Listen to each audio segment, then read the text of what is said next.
సమస్త జీవకోటికి ప్రత్యక్షంగానే కాక పరోక్షంగా అడవులే ఆధారం. అడవుల్లో బయటి ప్రపంచానికి తెలియని అనేక జీవరాశులు జీవిస్తున్నాయి.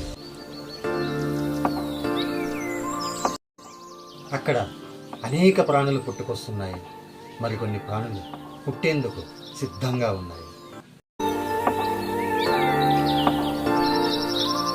కానీ అభివృద్ధి పేరుతో అడవులను విచక్షణారహితంగా నరికేయడం వల్ల అక్కడ జీవకోటి మనుగడ కష్టసాధ్యంగా మారింది.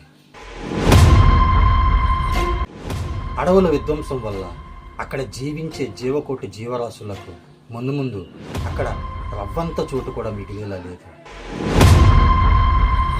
అందుకే అక్కడి వన్యప్రాణులు వనారణ్యాలు వీడి జనారణ్యాల్లోకి వస్తున్నాయి. కనుక అడవులను సంరక్షించుకుందాం, జీవ వైవిధ్యాన్ని కాపాడుకుందాం.